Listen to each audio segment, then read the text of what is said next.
Hey everybody, Jimmy Vercellino here, producing branch manager and trusted advisor with Goldwater Bank Mortgage Division. As we turn the page and move from 2020 into 2021, COVID has had a tremendous impact on not just our personal lives, but the banking industry as well. And in particular, borrowers that are obtaining mortgage financing. Today, I wanted to just take a moment and speak to all of my self-employed borrowers that are either considering purchasing a home in 2021, or maybe just want to know how the mortgage process works for them. So whether or not you're a self-employed borrower, a real estate agent that has a client who is self-employed, you may want to listen to this information because I believe that it's going to make your life a lot easier.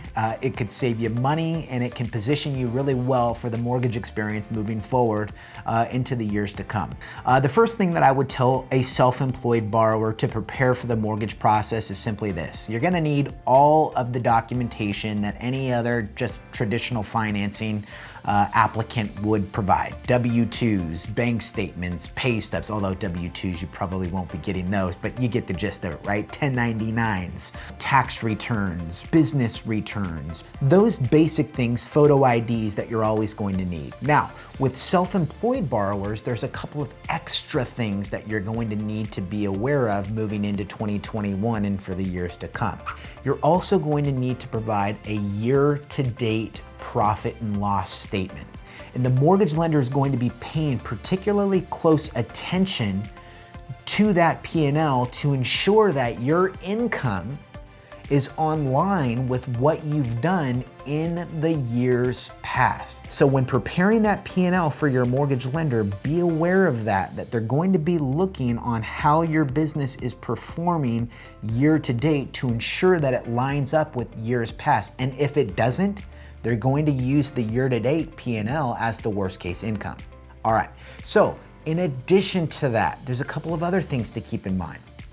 The mortgage lender is going to request three months of business account statements. And guess what? They're going to be looking through those business account statements.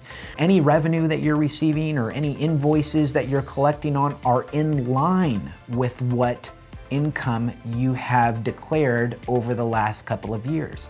And if it's not, you're going to need to explain that as well. And remember, it's going to be 3 months of business bank statements for the lender, all pages, to take into consideration. And lastly, if you are looking to obtain a mortgage loan and you are self-employed, you can also provide a copy of what we refer to as an audited P&L.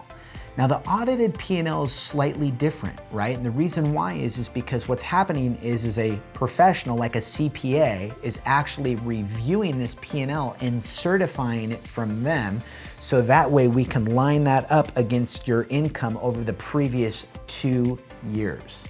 I hope that helps you to anticipate and know what to expect and what you may need to provide your mortgage lender in the years to come if you are a self-employed borrower.